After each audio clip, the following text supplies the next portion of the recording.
Happy weekend. We just had an update. Let's look at what we got for Gitz. But first, of course, I'd like to thank all my patrons, Wybarian, Baron of Dice, all y'all. Love you to death. So Gitz, the heroes got no changes except for the Frazzle Git on the Frazzle Git Shaman on Warwheela and the Snar Boss on Warwheela had base size changes. I don't understand this. I don't get it.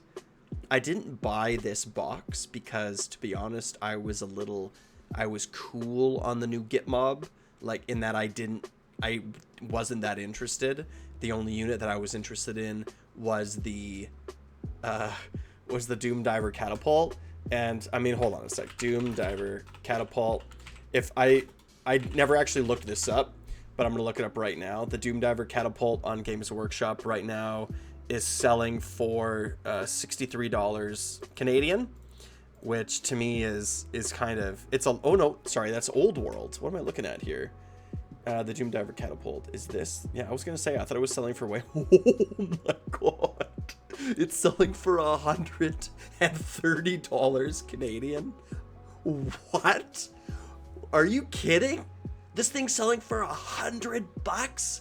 Anyway, I had some 3D printed because there's no way on earth that I'm paying this money for this model. Like, it's a cool model. Like, don't get me wrong. Like, you know, the new sculpts definitely are cool, but oh my lord, is that a lot of money? And I wanted two of them. It's like, I'm not paying, you know, 300 Canadian dollars, which is like $85 Canadian, but I'm not paying that much money for these models. Like, there's no way. There's no way. So, you know, I didn't get the box because I don't care about FOMO, right? And anyway, so, but I don't understand how they change these base sizes. People understand, hey, that like we use glue to put things on bases, and that people put a lot of effort into their bases to mount their models on top of. And so why are they changing these base sizes? I can probably understand like that. Like, I just don't understand. I don't get it. Do you guys playtest your stuff? I can't remember. I think it was Vince who he was talking about, or maybe it wasn't, but it was somebody on some podcast, and they were talking about how people just play in TTS and like they're not actually playing them on the tabletop.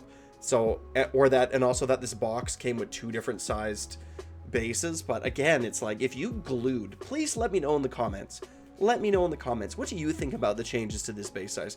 Are you having to take apart your models? Are you having to like snap off the glue on the bot? Like, I don't understand.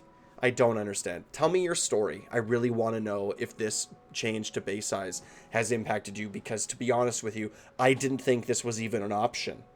I didn't think this was even something that was considered. Why did they do this? I don't understand.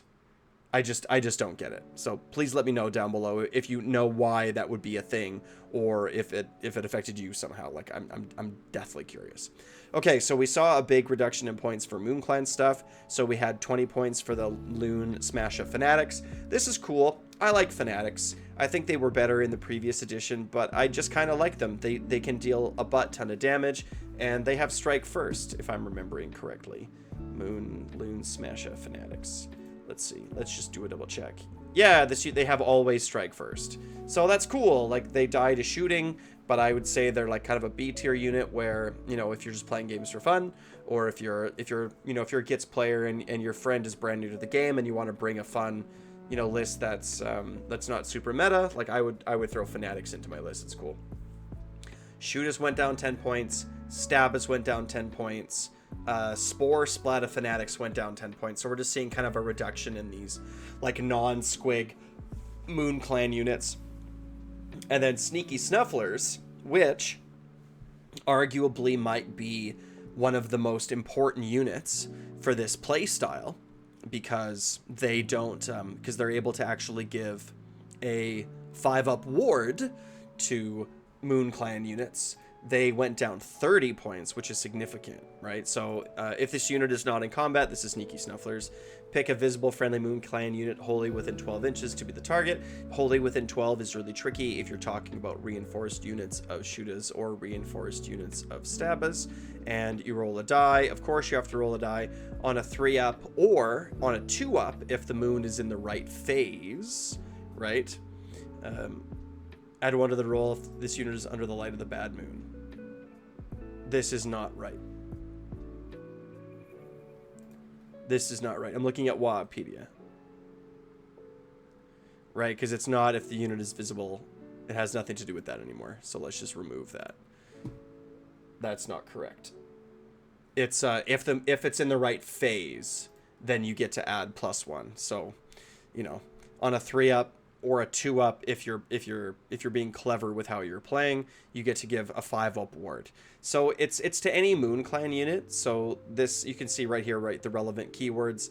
It applies to a lot of different stuff, right? It applies to, like, let's see, like Gobapalooza, which doesn't need it. Loon Smash of Fanatics, which, you know, like, sure, a 5-up ward is going to help them survive against shooting and against mortal wound output before they get a chance to fight. So, for example, the Loon Smash of Fanatics are weak to things like Ardboy Shield Bashes, right? Because we're getting to deal, the Ardboys get to deal their mortal wounds before the Fanatics get a chance to actually fight. And they only have 1 wound each and pretty bad saves, right? So they tend just to die to, like, spells and shooting and pre-fight combat abilities like Shield Bash.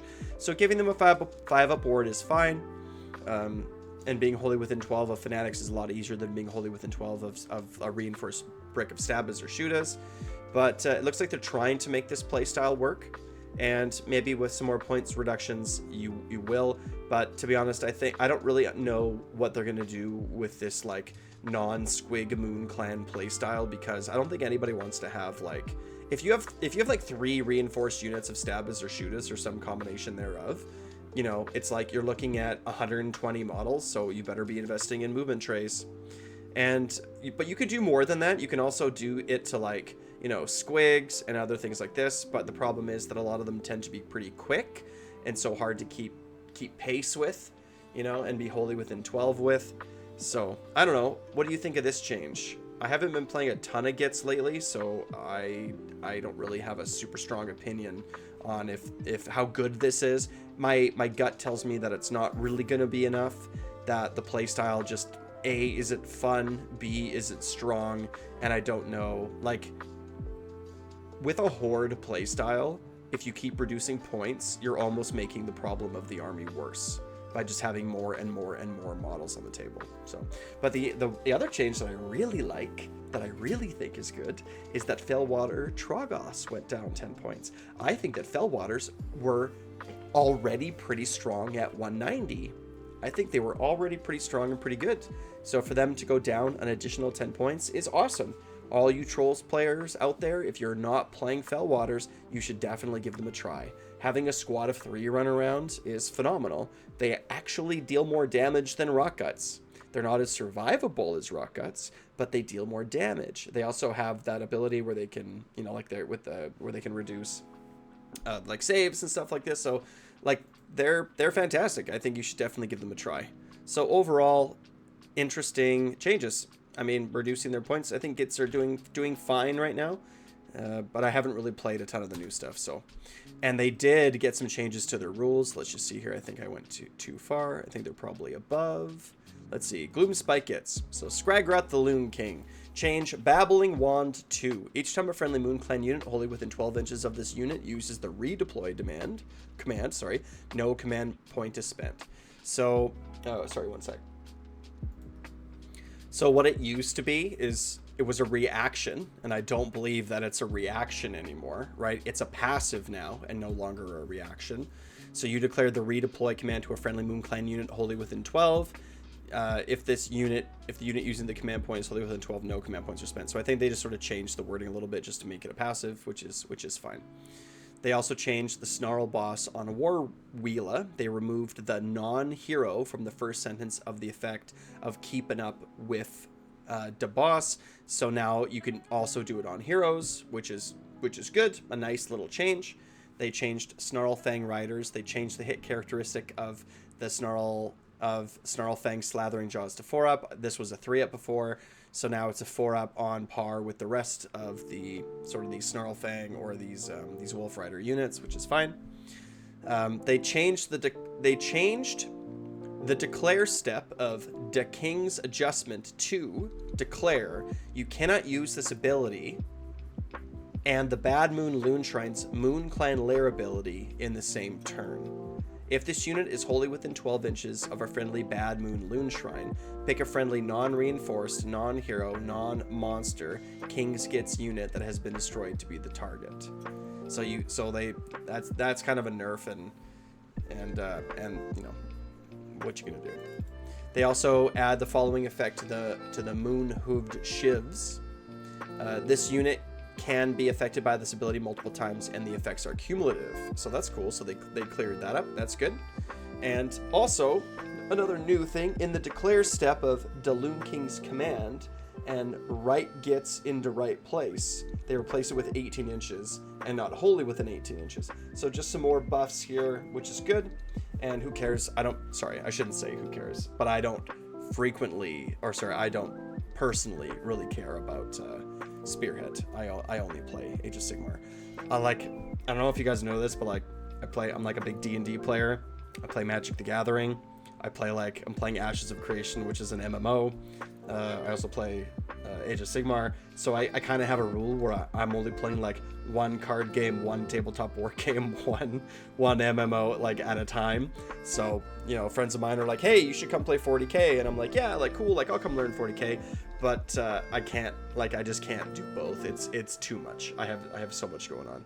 You know, I also got like kids and puppies and all kinds of nonsense. So yeah, but overall I think some pretty good changes to Gitz. I think that the points reductions are not that important or that serious, except for the Fell Waters. I think that the Fell Waters going down 10 points is cool. I don't play troll, like I have trolls, but I don't play a lot of trolls. I tend to play more like squig based armies because all my friends play trolls. So I play, I don't play them just because, like I said, like my friends are playing them. And if you play, like if I'm playing a ton of Iron Jaws right now, I don't really want to go to my friend's house and have them play Iron Jaws, right? Because like I see the army lots. I'd rather have like more variety and get to see more stuff. So that's just my personal take there. Regardless, let me know what you think about these bloody base sizes. I'm curious to see. Join the Discord. Like, subscribe.